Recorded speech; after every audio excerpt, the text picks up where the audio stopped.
प्रभा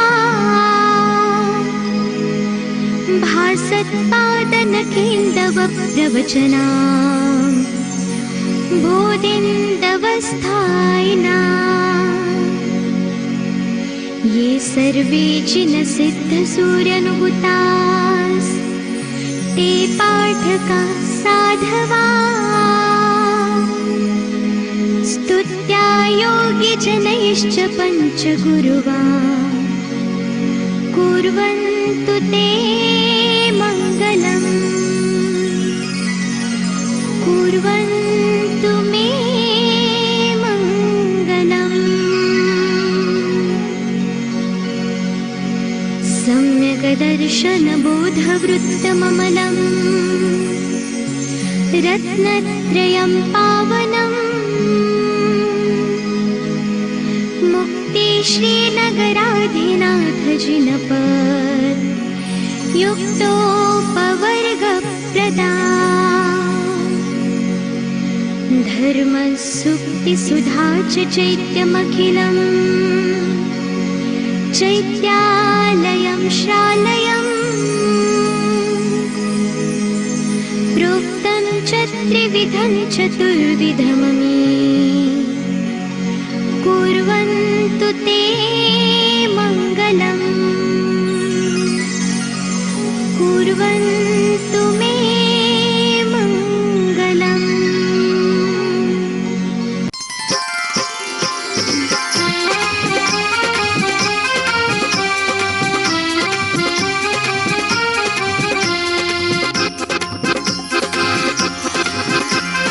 दुरावनं मृसुरनाथ किरीट कोटि संलग्न रत्न किरणच्छ विधूसराङ्घ्रिं प्रस्वेदतापमलमुक्तमपि प्रकृष्टैर्भक्त्या जलैर्जिनपतिं बहुधाभिषिञ्चे ॐ ह्रीं श्रीं क्लीं ऐं अरं वं वं हं सं तं पं वं वं मं मं हं हं सं सं तं तं पं पं झं झं ज्वीं ज्वीं श्रीं श्रीं द्रां द्रां द्रीं द्रीं द्रावय द्रावय ॐ नमो अर्हते भगवते श्रीमते जलाभिषेकं करोमि स्वाहा करोमि स्वाहा करोमि स्वाहा।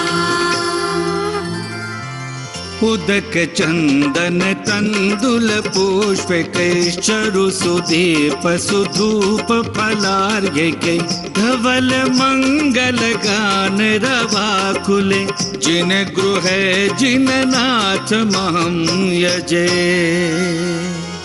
ॐ ह्रीं श्रीं क्लीं वरुरक्षेत्रस्य नवग्रहतीर्थंकरोपरि जलाभिषेकम् अर्घ्यं निर्वपामीति स्वाहा।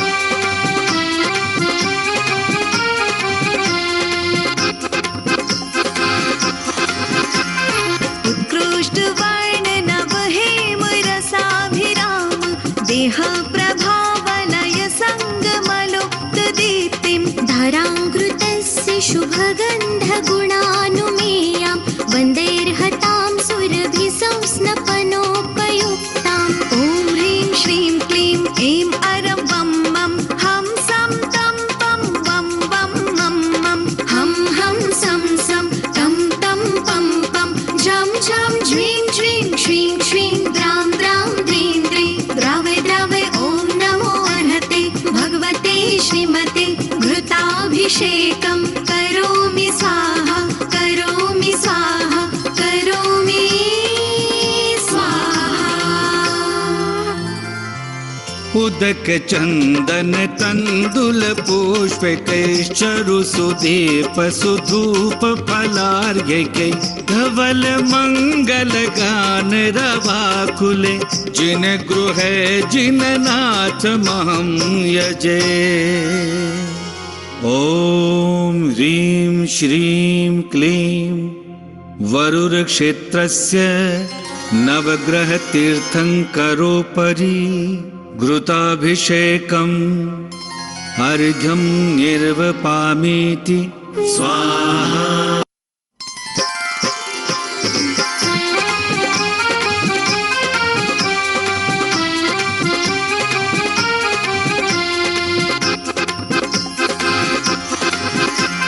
सम्पूर्ण शारद शशांक मरीचि जाल स्यन्दैरिवात्मा यशसामिव सुप्रवाहै क्षीरैर्जिना शुचितरैरभिषिञ्चमाना सम्पादयन्तु मम चित्तसमीहितानि।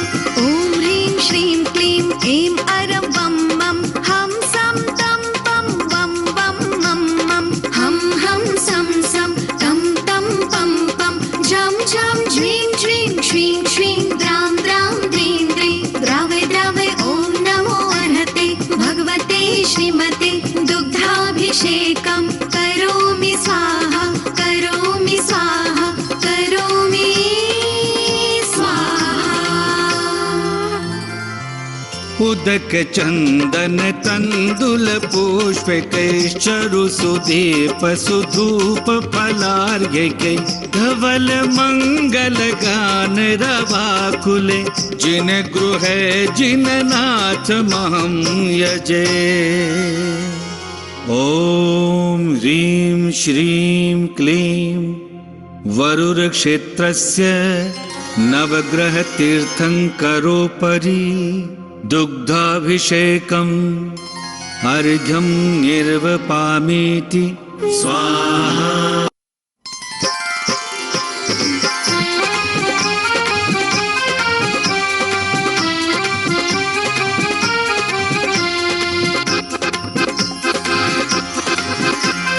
दुग्धाभिवीचिपुयसञ्चित फेन राशि पाण्डुत्व कान्तिमवधीर यतामतीव दद्नाङ्गता जिनपते प्रतिमां सुधारा सम्पद्दतां सपदि वाञ्छितसिद्धयेन। ॐ ह्रीं श्रीं क्लीं ऐं अरं वं मं हं सं तं पं वं वं मं मं हं हं सं सं तं तं पं पं झं झं झ्रीं झ्रीं श्रीं श्रीं द्रां द्रां द्रीं द्रीं द्रावय द्रावय ॐ नमो अर्हते भगवते श्रीमते दध्नाभिषेकं करोमि स्वाहा करोमि स्वाहा करोमि स्वाहा।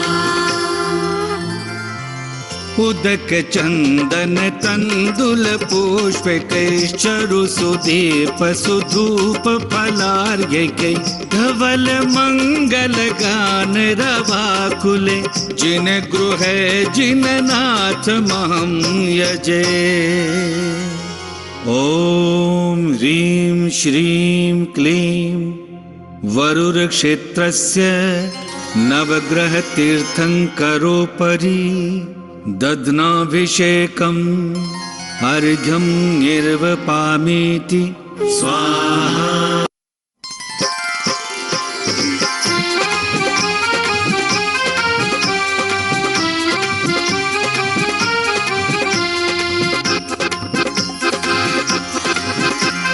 संस्नापितस्य घृतदुग्धदधीक्षुवाहै सर्वाभिरौषधिभिरर्हत उज्ज्वलाभिः उद्वर्तितस्य विदधाम्यभिषेकमेला कालेय कुङ्कुमरसोत्कटवारिपूरे।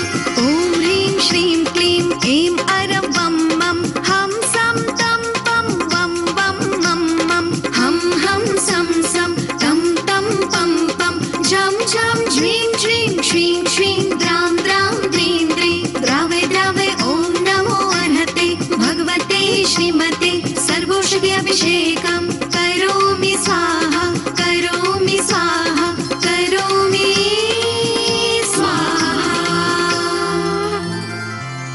उदक चंदन तंदुल पुष्पैश्चरु सुदीप सुधूप फलार्घ्य धवल मंगल गान रवाकुले जिन गृह जिन नाथ महं यजे।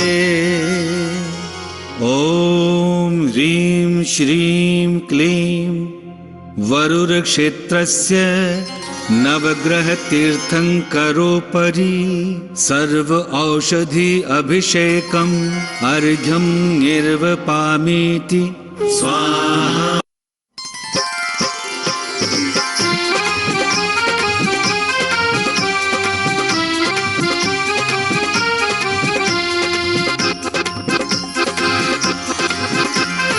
इष्टैर्मनोरथ शतैरिव भव्य पुंसां पुण्यः सुवर्ण कलशैर्निखिलैर्वसाने संसार सागर विलंघन हेतु सेतुं प्लावये त्रिभुवनैकपतिं जिनेन्द्रम्। ॐ ह्रीं श्रीं क्लीं ऐं अरं वं मं हं सं तं पं वं वं मं मं हं हं सं सं तं तं पं पं झं झं झ्रीं झ्रीं श्रीं श्रीं द्रां द्रां द्रीं द्रीं द्रावय द्रावय ॐ नमो अर्हते भगवते श्रीमते चतुष्कोणकलशाभिषेकं करोमि स्वाहा करोमि स्वाहा करोमि स्वाहा। उदक चंदन तंदुल पुष्पैश्चरु सुदीप सुधूप फलार्घ्यैः धवल मंगल गान रवाकुले जिन गृहे जिन नाथ महं यजे। ॐ ह्रीं श्रीं क्लीं वरुरक्षेत्रस्य नवग्रह तीर्थंकरोपरि चतुष्कोण कलशाभिषेकम् अर्घ्यं निर्वपामीति स्वाहा।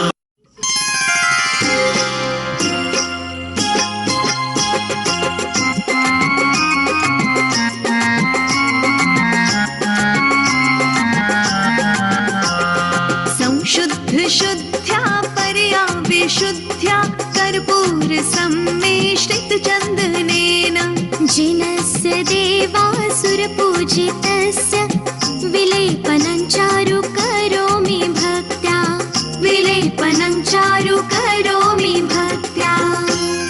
ॐ ह्रीं श्रीं क्लीं ऐं अरं वं मं हं सं तं पं वं वं मं मं हं हं सं सं तं तं पं पं झं झं झ्रीं झ्रीं श्रीं श्रीं द्रां द्रां द्रीं द्रीं द्रावय द्रावय ॐ नमो अर्हते भगवते श्रीमते चन्दनानुलेपनं करोमि स्वाहा करोमि स्वाहा करोमि स्वाहा।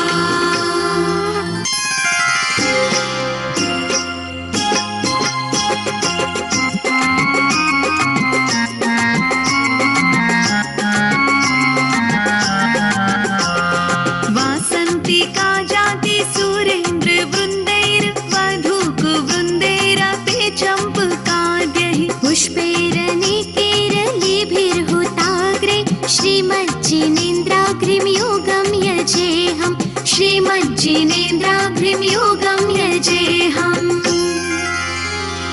ॐ ह्रीं सुमन सुखप्रदाय वरुरक्षेत्रस्य नवग्रह तीर्थंकरोपरि नवग्रह शान्त्यर्थाय दिव्य भव्य मनोहर पुष्पवृष्टिं करोमि स्वाहा।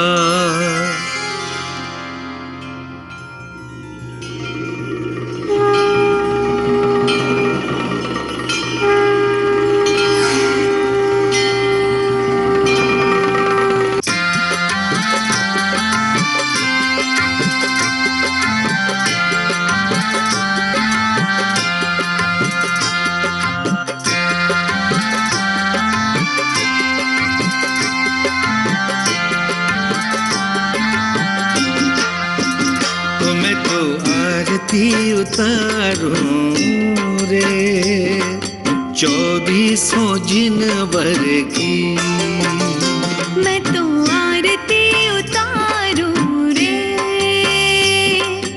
24 प्रभुवर की। जय जय 24 प्रभु जय जय हो जय जय 24 प्रभु जय जय हो। मैं तो आरती उतारूं उतारूं रे, 24 प्रभुवर की मैं तो आरती उतारूं रे, 24 जिनवर की।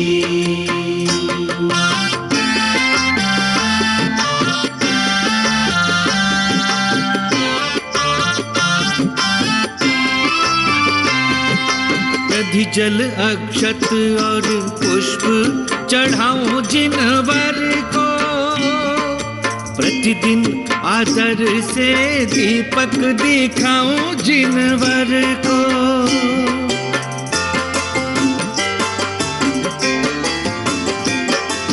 दधि जल अक्षत और पुष्प चढ़ाऊं जिनवर को, प्रतिदिन आदर से दीपक दिखाऊं जिनवर को। 3 लोक के स्वामी प्रभु अंतर्यामी, 3 लोक के स्वामी प्रभु अंतर्यामी, सुखदाई कामना के पूरक, कृपा निश दिन में पाऊं जिनवर की। मैं तो आरती उतारूं रे, 24 प्रभुवर की। मैं तो आरती उतारूं रे, 24 प्रभुवर की। जय जय 24 प्रभु, जय जय हो, जय जय 24 प्रभु, जय जय हो। ओम ह्रीं श्री इति मंगल आरती अवतरणं करोमि स्वाहा।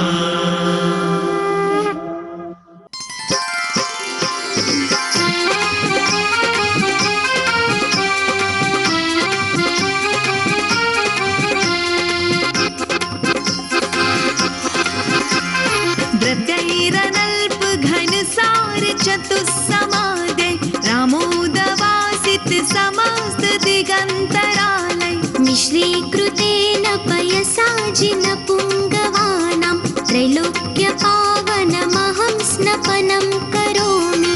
ॐ ह्रीं श्रीं क्लीं ऐं अरं वं मं हं सं तं पं वं वं मं मं हम हम सम सम तम तम पम पम, झम झम झ्रीं झ्रीं श्रीं श्रीं द्रां द्रां द्रीं द्रीं, द्रावे द्रावे ॐ नमो अर्हते भगवते श्रीमते सुगन्धित जलाभिषेकं करोमि स्वाहा, करोमि स्वाहा, करोमि स्वाहा।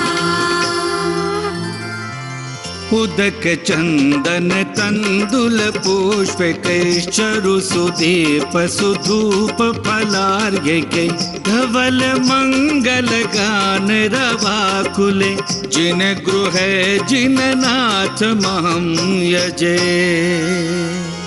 ओम ह्रीं श्रीं क्लीं वरुर क्षेत्रस्य नवग्रह तीर्थंकरोपरि, सुगंधित जलाभिषेकम् अर्घ्यं निर्वपामीति स्वाहा।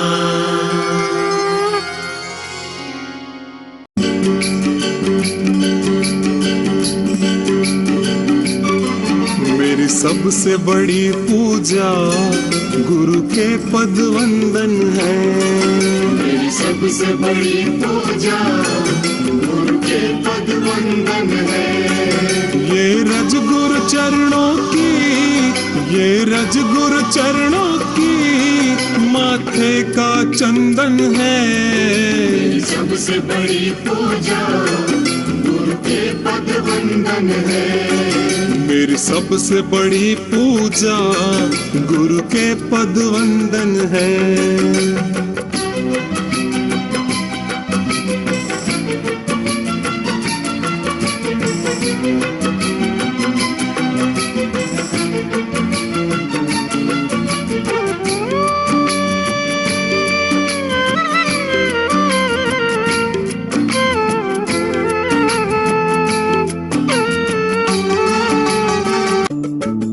जल फल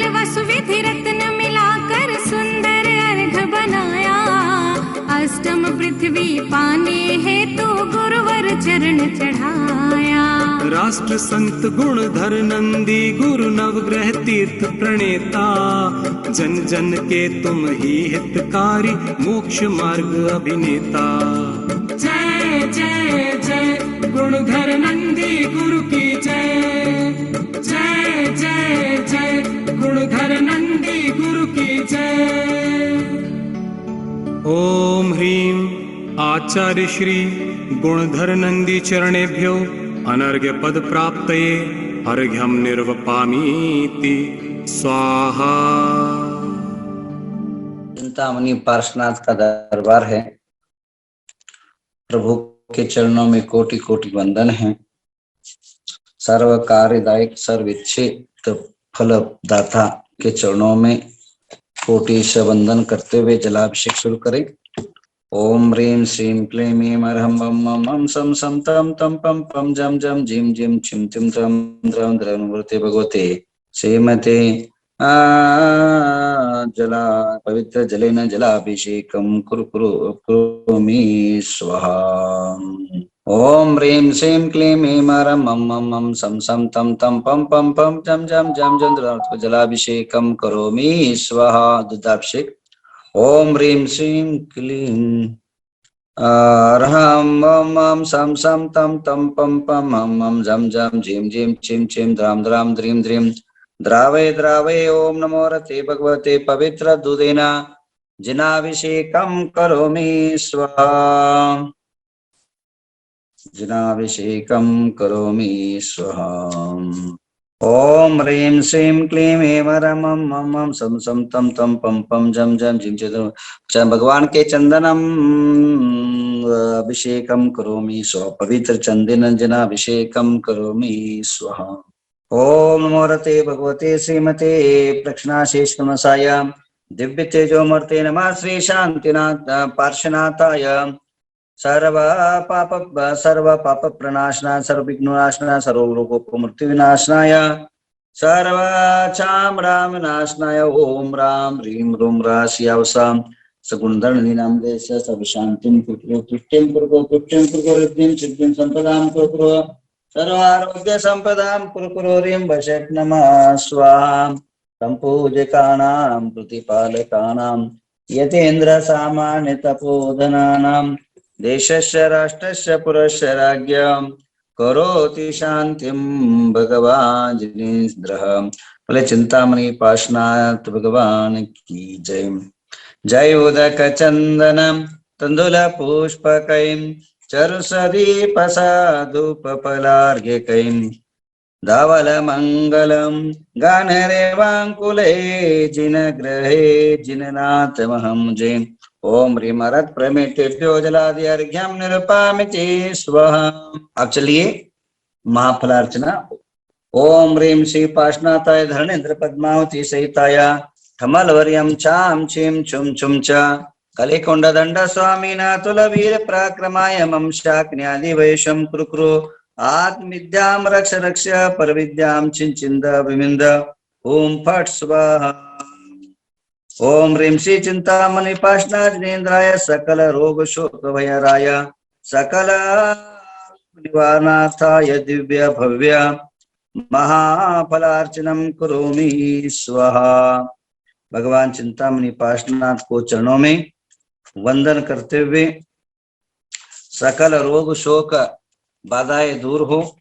और आप सभी से कहना यह है का आने वाले 18 तारीख को एक दिव्य और भव्य महामस्तकाभिषेक होगा इसी प्रभु का, जो अनेकों लाखों लोगों को जिन्होंने उद्धार किया है, सकल कार्य की सिद्धि किया है। जब जब तुम्हारे पर संकट आता है, जब जब जीवन में उपसर्ग आता है, कष्ट आता है, तब तब प्रभु पार्श्वनाथ की अनुकंपा आप पर बरसता है तो संकट खुद ही जो है परास्त हो जाता है। ऐसे भगवान पार्श्वनाथ का हम सब मिलकर के एक दिव्य और भव्य महा जो है अभिषेक करना है, एक दिव्य प्रभु की भक्ति करना है। हम सब अपने अपने शक्ति भक्ति के अनुसार अपने अपने भावनाओं के अनुसार जरूर सहयोग करें और ज्यादा से ज्यादा लोगों को इससे इस कार्यक्रम से प्रेरित करे। आइए भगवान के चरणों में जाप करते हैं। ओम ह्रीं चिंतामणि पाषाणेन्द्राय मम का सर्वकार सिद्धिं कुरु कुरु स्वाहा। ओम ह्रीं चिंतामणि पाषाणेन्द्राय मम सर्वकार सिद्धिं कुरु कुरु स्वाहा। ओम ह्रीं चिंतामणि पाषाणेन्द्राय मम सर्वकार सिद्धिं कुरु कुरु स्वाहा। ओम ह्रीं चिंतामणि पाषाणेन्द्राय सर्वकार सिद्धिं कुरु कुरु स्वाहा। ओम ह्रीं चिंतामणि पाषाणेन्द्राय मम सर्वकार सिद्धिं कुरु कुरु स्वाहा। ओम ह्रीं चिंतामणि च पाषाणेन्द्राय मम सर्वकार सिद्धिं कुरु कुरु स्वाहा। ओम ह्रीं चिंतामणि पाषाणेन्द्राय मम सर्वकार सिद्धिं कुरु कुरु स्वाहा। ओम ह्रीं चिंतामणि पाषाणेन्द्राय मम सर्वकार सिद्धिं कुरु कुरु स्वाहा। ओम ह्रीं चिंतामणि पाषाणेन्द्राय मम सर्वकार सिद्धिं कुरु कुरु स्वाहा। भले चिंतामणि पाषाणनाथ भगवान की जय। आज मंगलवार है। मंगलवार आप सभी के जीवन में मंगल हो, मंगलमय जीवन हो। मंगलमय जीवन होने के लिए अनेकों निमित्त लगते हैं, अनेकों सहायक कार्य सिद्ध होने के लिए सहकारिता आवश्यकता है। अंतरंग में कर्म होने के बाद भी बाह्यरंग में अनेक निमित्त की आवश्यकता होती है। इसमें निमित्त में ग्रह भी है। किसी का शंका समाधान देखा, बड़ा हास्यप्रद लगा मुझे। बोले जैन धर्म के अंदर नवग्रह होते ही नहीं है। ये सबसे बड़ा उन लोगों को जवाब है, नवग्रह के बिना जीवन ही नहीं है। आचार्य नेमी चंद्र गोमट सार के अंदर लिखा है, जीव कांड के अंदर, कि मनुष्य अपने आप को सम्यक दृष्टि तभी मान सकता है जब वो पूरा अपने धर्म के अंदर लिखी हुई साहित्य पर विश्वास रखे, श्रद्धा रखे और आस्था रखे। अगर धर्म के ऊपर आस्था और श्रद्धा नहीं है, वो महान मिथ्या दृष्टि और नरकगामी है। और ग्रह का उल्लेख जो है आचार्य उमा स्वामी ने अपने तत्वा सूत्र के अंदर चतुर्थ अध्याय 12वां नंबर श्लोक में वर्णन आता है, ज्योतिष का सूर्य चंद्रमसो ग्रह नक्षत्र प्रकीर्ण तारकाश। ज्योतिष के जो है 5 प्रकार के भेद हैं, सूर्य, चंद्रमा, ग्रह, नक्षत्र और प्रकीर्ण। ये 5 प्रकार के जो है ग्रह जैन साहित्य में आप सभी को पढ़ने में मिलता है, सुनने में मिलता है। ये हुआ ग्रह, उसमें भी शब्द है। इसके अलावा आचार्य वीरसेन स्वामी धवल के अंदर बहुत सूक्ष्मता से कहा है। षटकंडागम धवल के टीका प्रश्न नंबर 318 के अंदर आचार्य वीरसेन स्वामी जी बोलते हैं, रौद्रा श्वेता मैत्रा सारभट्टा दैत्या वेरोचना वैश्वा अभिजीता रोहन बल विजय नैऋत्य वरुण ऐवेन भाग्य, ये 15 प्रकार के मुहूर्त गिनाए हैं। इसके अलावा आचार्यों ने जो हमारा साहित्य है, साहित्य के अंदर जो 11 अंग 12 अंग पूर्व है, आपका जो जिनवाणी है भगवान महावीर से जो निकला हुआ वाणी है, वह वाणी जो है 11 अंग 14 पुरुष रूप से है। उसके अंदर जो है सूर्य प्रज्ञप्ति, सूर्य प्रज्ञप्ति का अर्थ क्या होता है, चंद्र प्रज्ञप्ति इत्यादि जो है, जो प्रज्ञप्ति है उसमें जो है सूर्य चंद्र आदि का विशेष वर्णन मिलता है। इसके अलावा हमारे साहित्य हैं, जैन साहित्य के अंदर जातक तिलक, केवल ज्ञान प्रश्न चूड़ामणि, नक्षत्र चूड़ामणि, महान सागर आदि सैकड़ों ग्रंथ जो है जैन साहित्य के अंदर मिलते हैं। इसके अलावा हमारे जब साधु लोग समाधि करते हैं तो समाधि किस मुहूर्त में करे, किस मुहूर्त में ना करे, इसका उल्लेख मरणकंडिका और भगवती आराधना के अंदर दिखना चाहिए। कहा है मध्यम, जघन्य और उत्तम 3 प्रकार के नक्षत्र होते हैं और तदनुसार उनकी मृत्यु का फल होता है। अगर जघन्य का फल अलग होता है, मध्यम का नक्षत्र का फल अलग होता है और इसी प्रकार उत्तम नक्षत्र का फल अलग होता है। अगर ग्रह कुछ करते नहीं, फिर नक्षत्र जब समाधि लेना है, सभी छोड़ना है, देह भी छोड़ना है, फिर नक्षत्र की क्या बात है? फिर वहां क्यों देखा गया? आचार्य उन्होंने मरणकंडिका भगवती आराधना मरण के विषय में सबसे बड़ा जैन साहित्य है, उसके अंदर उल्लेख क्यों आता है? आप लोग कपोल कल्पित और चपल बातें बोल करके लोगों को गुमराह कर सकते हैं, पर साहित्य को गुमराह नहीं कर सकते हैं। इसके अलावा हमारे जो आचार्य है, आचार्यों ने आचार्य ऋषिपुत्र, माघनंदी, अकलंक और भट्टोसरी आदि अनेक प्रकार के संहिता का ग्रंथ का वर्णन हमारे साहित्यों में उपलब्ध होता है।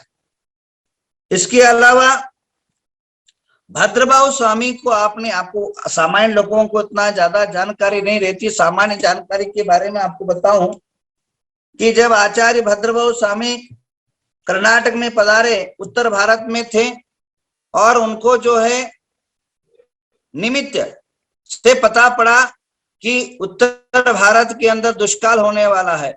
24,000 शिष्य थे, 1 नहीं, 2 नहीं, 4 नहीं, कितने हजार शिष्य थे? 24,000 शिष्य थे। और सभी शिष्यों को बुलाया कि देखो, मैं आहार के लिए जा रहा था और जाते समय मुझे निमित्त मिला, क्योंकि मैंने पिछले ज्योतिष साहित्यों में बताया था, ज्योतिष के जो है 8 प्रकार के भेद हमारे साहित्यों में किया है। अष्टांग निमित्त कहलाता है। कितना? अष्टांग निमित्त कहलाता है। और अष्टांग निमित्त का वर्णन जैन साहित्यों में उपलब्ध होता है। तो स्वर, व्यंजन आदि जो है 8 प्रकार के जो निमित्त होते हैं, उन निमित्तों के माध्यम से हम अपने भविष्य का उल्लेख, जानकारी या उसके बारे में विशद व्याख्या हम देख सकते हैं। उसके अंदर लिखा है कि भद्रबाहु स्वामी जी जब आहारचर्या के लिए गए और जाते समय उनके सामने 12 फन का नाग मिला और 12 फन का नाग जो ने देख करके 12 साल का दुष्काल होगा उनको जान पड़ा। इसके अलावा एक जो है बच्चा अभी जन्मा था और वो गच्छ गच्छ शब्द बोला, उस निमित्त से उन्होंने यहाँ अनेक प्रकार का या उपसर्ग होगा, अब यहां से पधारना चाहिए, इसे समझा करके सभी शिष्यों को बताया। कुछ लोग, आज जैसे लोग हठवादी नास्तिक होते हैं श्रावकों में, ऐसे कुछ साधु हठवादी भी होते हैं, अपने ही बातें मनमाने में हटता करते हैं।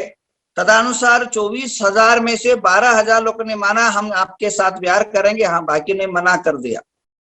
और उसकी परिस्थिति आप जानते हैं कि उसमें जो 12,000 सारे लोग भ्रष्ट हो गए, जो निमित्त को नहीं माना, गुरु की आज्ञा को नहीं माना और भ्रष्ट होकर के अन्य धर्म की स्थापना किया।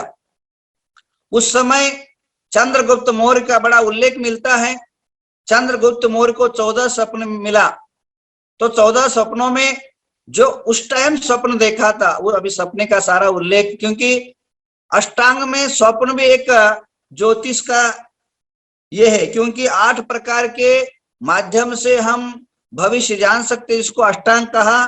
व्यंजन, अंग, स्वर, भौम, क्षण, अंतरिक्ष और लक्षण और स्वप्न, इस प्रकार के जो है 8 प्रकार के निमित्तों से हम भविष्य जान सकते हैं। तो 14 स्वप्न देखा और वो स्वप्न आप लोग पढ़ना चाहिए, चंद्रगुप्त का स्वप्न। आज अक्षरशः एक एक स्वप्न जो है साकार सिद्ध होता हुआ दिख रहा है। उसमें एक आधो बताऊं जो है, उसमें एक स्वप्न है बंदर जो है हाथी पर बैठा हुआ है, बंदर हाथी पर बैठा हुआ है।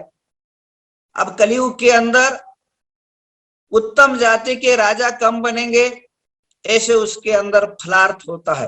तो आप जान रहे हैं आज भारत देश के अंदर 25-26 राज्य है, एक भी मुख्यमंत्री है। भारत देश के अंदर 300 के ऊपर 65 के ऊपर जो है लोकसभा के सदस्य, एक भी जैन है। आज कई राज्यों में, चाहे कर्नाटक मानो, चाहे वह दिल्ली मानो, चाहे उत्तराखंड मानो या उत्तर प्रदेश मानो या गुजरात मानो, एक भी मिनिस्टर है नहीं है, क्योंकि वह कलयुग का प्रभाव है।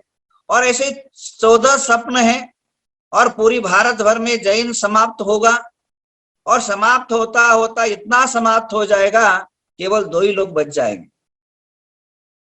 ये स्वप्न विज्ञान का फल है, ये ज्योतिष का फल है। और इसी प्रकार अगर ज्योतिष को नहीं मानते तो माता जो 24 तीर्थंकर की माता है वो 16 सपनों को हम कैसे स्वीकार करेंगे। इसी प्रकार भद्रबाहु स्वामी के अंदर प्रश्न पूछा गया, हम ज्योतिष क्यों मानना चाहिए, क्यों करना चाहिए? तो कहा है, श्रावका स्थिर संकल्पा दिव्य ज्ञानेन हेतुनः नाश्रेषु परम तीर्थ यथा सर्वज्ञ भाषितम। श्रावक लोग दिव्य निमित्त ज्ञान को पाकर दृढ़ संकल्पी होते हैं और सर्वज्ञ कथित तीर्थ यात्रा को छोड़कर अन्य तीर्थ आश्रय नहीं लेते हैं। मतलब कहने का तात्पर्य है, जब हमारे पास संकट आने वाला है, जब हमारा मृत्यु सामने आने वाला है, तो इसको निमित्त जान करके हम जो है अन्य तीर्थों का, अन्य देवी देवताओं का पास न जाते हुए हम अपने धर्म में धर्म तीर्थ के प्रति समर्पित होना चाहिए। इस हेतु से ज्योतिष का उल्लेख आगे कहा है, सर्वेषां शांतोनाम दिव्य ज्ञान सुखवः भिक्षिकानाम विशेषानाम परपंडितो जीविताम।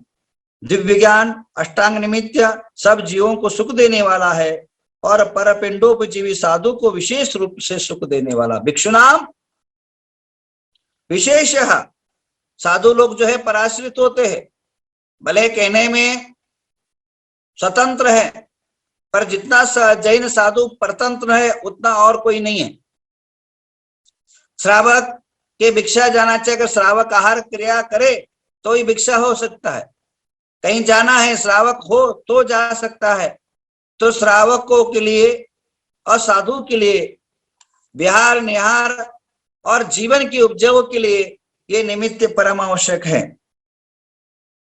आगे आचार्य ने कहा, भद्रबाहु स्वामी जो अंतिम श्रुत केवली हुए उन्हें क्या कहा, विस्तीर्णाम द्वादशांगातु, विस्तीर्णाम द्वादशांगातु भिक्षोश्चाप्य मेघसः भवितारो एव वह तेषाम चैवदम मुंचताम। द्वादशांग श्रुत को बहुत विस्तृत है। आगामी काल में भिक्षु अल्प बुद्धि के धारक होंगे, अतः उनके निमित्त शास्त्र उपदेश कीजिए। आगे होने वाले, आगे जो है कहा गया, सुग्रहम लघु ग्रंथम स्पष्टम शिष्य बहाम सर्वज्ञम भाषितम तथा निमित्त तो परावायहम। जो सरल ग्रहण के किया जा सके, संचित हो, स्पष्ट हो, शिष्यों का अनुग्रह तो ऐसे निमित्त शास्त्र जो है सबके लिए कल्याणकारी होता है, ऐसे आचार्यों ने कहा है। तो कहने का तात्पर्य यह है, मनुष्य जो है, आप देखिए जो रक्षाबंधन पर्व जो हुआ और अकंपन आदि आचार्य शास्त्रों मुनि पर जो रक्षण हुआ, वो किसके निमित्त हुआ? ये ज्योतिष शास्त्र के निमित्त हुआ। जब विष्णु कुमार मुनि के गुरु और धरणीधर पर्वत पर आचार्य बैठे थे और श्रवण नक्षत्र कंपायमान हुआ, और श्रवण नक्षत्र कंपायमान होने के कारण वो जाना कि बहुत साधु पर उपसर्ग आया है, तो तुरंत वहां से वह अपने चुल्लों को भेजकर विष्णु को कुमार मुनि को समझा करके हस्तिनापुर भेज करके अकंपनाचार्य आदि श्रावकों को के संबोधन करके श्रावकों को लेकर के विष्णु कुमार मुनि अपनी भेष छोड़ करके और उन्होंने जो है बलि को जो है अपना दंड देते हुए और एक उस उपसर्ग को दूर किया। मैं ज्यादा व्याख्या न करते हुए समाज को बांटे नहीं, साहित्य को बांटे नहीं। तुम्हारी श्रद्धा, तुम्हारी आस्था तुम्हारे पास रखो, परंतु जैन के अंदर, जैन धर्म के अंदर, जैन साहित्य के अंदर वो नहीं, ये नहीं, अपने कपल बातें बोलना बंद करे तो अच्छा रहेगा, ये सूचना है। इसके अलावा जैन साहित्य अपार साहित्य है, जैन धर्म अपार साहित्य है, और उनके अंदर अनेकों करोड़ों लाखों वर्षों से चला हुआ अद्वितीय अलौकिक आगम की धारा है, और आगम की धारा ही मनुष्य की धारा होना चाहिए। आगम की धार है, वही आगम की जो उपदेश है वही जन कल्याणी बनता है। तो आइए आप सबके ग्रह शमन हो और जीवन के अंदर आनंद हो, इस हेतु से एक दिव्य भव्य मनोहर महाशांति धारा शुरू करते हैं, जिन शांति धारा के माध्यम से अनेकों प्रकार के कष्ट दूर होते हैं, जिन शांति धारा के माध्यम से अनेकों के भावना, मनोकामनाएं, आशाएं पूर्ण होती। एक नहीं, दो नहीं, लाखों लोगों के काम हुए हैं और हो रहे हैं और आगे होंगे भी। और ग्रह नक्षत्र प्रकोण के माध्यम से मनुष्य की दिशा निर्देशन, भाग्य निर्देशन होता रहेगा और होगा और होने वाला है। किसी के बोलने से कुछ फर्क नहीं पड़ता है। तो बंधुओं, मेरी बात बताओ, मेरी 7.5 जब चल रहा था तब मेरे पास 1 लाख रुपए नहीं था, और बड़वांग बैंक से लोन लेके ये साहित्य, ये संस्था बनाई। आज कम से कम 1000 करोड़ की संस्था बनी है। तो कहने का तात्पर्य है, ज्योतिष के जब शुभ ग्रह, शुभ नक्षत्र जब अपने अपने दिशा में प्रदर्शित होते हैं तो मनुष्य के जीवन में अच्छा होता है। अब हमारे सुनील जी है और प्रफुल्ल है, रमेश चंद्र जी कोटड़िया, आचार्य सुबल सागर जी, आपको पता होगा, याद होगा, जब मैं 2002 के अंदर शमनेवाड़ी चतुर्मास में था, 2002 की बात करूं, तो जब ये लोग सुबल सागर के अनेक साहित्य, इन्होंने बहुत सेवा की। इनकी मम्मी पापा, ये बच्चे, चारों बच्चे जो है साधु के प्रति पहले से ही समर्पित है, अभी भी समर्पित है, आगे भी रहेंगे। इन्होंने जब आचार्य, ये 1 नहीं 2 नहीं, इन्होंने इनके जो काका है रमेश जी के भाई शांतिलाल जी है, कोठारिया है, उन्होंने जो है आचार्य शांति सागर के संघपति बनकर के उनका भी संघ का विहार करवाया। तब से आज तक सभी साहित्य साधु की सेवा में रहते हैं। जब 2002 के अंदर सुबल सागर जी का संघ विहार होने लगा, तब जो है पृष्ठ चंद्रमा था, चंद्रमा जो है पीछे था। विहार के समय उनको पूर्व दिशा में जाना था, शिखर जी की तरफ पश्चिम के अंदर चंद्र उदय हो रहा था। तो मैंने रमेश जी को कहा कि यह पृष्ठ चंद्रमा मृत्यु कारक होता है, मृत्यु लेता है। तो उन्होंने कहा महाराज कल तो जाना है मेरे को, अभी आप अभी बता रहे, पर जिसने मुहूर्त निकाला वो गलत निकाला बोला। उसके बाद भी उन्होंने बहुत सारे ट्राई किया, परंतु उस टाइम केवल 1 महीने के अंदर उनकी माँ का मृत्यु हुआ, सुनील जी की माँ का मृत्यु हुआ। तो कहने का तात्पर्य ज्योतिष का बहुत बड़ा फर्क पड़ता। आचार्य सुबल सागर का जब समाधि लिए और समाधि लेने के बाद बहुत सारी समस्याएं निर्माण हुई, मैं वहां था, कम से कम 200-300 साधु थे। और उस समय हम सब जो है, शांतिलाल जी को थोड़ा सा ज्योतिष का नॉलेज था, मेरे पास आए तो देखा मैंने कि अभी इनका मृत्यु का योग है, परंतु उनका कुछ भी नहीं छूट रहा है, कुछ भी नहीं छूट रहा है। जल नहीं छूट रहा है, पानी नहीं छूट रहा है, दूध नहीं छूट रहा है, दही नहीं छूट रहा है, देह कृष्ण नहीं हो रहा है, और केवल 12 दिन रह गए। मैंने कहा महाराज समाधि डिक्लेयर हो चुकी है। मैंने कहा ठीक है। ग्रह का जब कुंडली मानने के बाद दिखा मृत्यु का जो 8वें स्थान का जो मालिक है, उसकी अंतर प्रत्यंतर दशा जो है उस समय शुरू होने वाला था। मुझे शायद तारीख याद नहीं है, आप उस टाइम की वीडियो और फोटो देख सकते हैं। तब उसी दिन जब मैंने बोला कि इस टाइम पर इनका समाधि होना चाहिए, जब ठीक 5 बजे उन्होंने जब समाधि का, उनका जब 12 साल का अंत होने वाला था, 12 साल का दिन एंड होने वाला, तो 12 साल के पहले समाधि ली थी, और 12 साल का जिस दिन एंड होने वाला था, ठीक 5 बजे उनका जो है आराम से ध्यान में हम सब बैठे थे, उनके सामने नमोकार मंत्र सुना रहे थे, और 5:05 पर सूर्य उदय के, यानी 12 साल खत्म होने के पहला सूर्य जो होने वाला था, 12 साल का छोड़ करके 13वां साल का जब सूर्य उदय होने था, उसके पहले 5:05 पर, यानी 6 बजे उनका सूर्योदय होने वाला था। 45 मिनट पहले ही आचार्य सुबल सागर ने अपने देह को पूर्णतः त्याग कर दिया, खुद ही छूट गया जीव। तो कहने का तात्पर्य यह है, और उनकी अवस्था और देखा जाए तो ये संभव ही नहीं था। उनकी वास्तु के हिसाब से जगह बदली गई, उनकी विचारधाराएं बदली गई। तो यह हकीकत है। भगवान की जो साहित्यों में लिखा है वो कोई अधर या अतंत्र नहीं लिखा जा सकता है। भगवान आचार्यों ने, भगवंतों ने लाखों वर्षों पहले जो लिखा है वो बहुत ही सटीक और बहुत ही कल्याणप्रद होता है, मनुष्य के जीवन हित दृष्टि से होता है। कपोल कल्पना बातें करना, लोगों को ललचाने के लिए बातें करके वह कोई धर्म नहीं हो सकता है, वो मार्ग नहीं हो सकता है। आनंद और ताली बजाने के लिए एक मार्ग हो सकता है, परंतु यह साहित्य है, यह अनंत काल से आया हुआ साहित्य है। इससे आपका जीवन सुदृढ़ बढ़ेगा।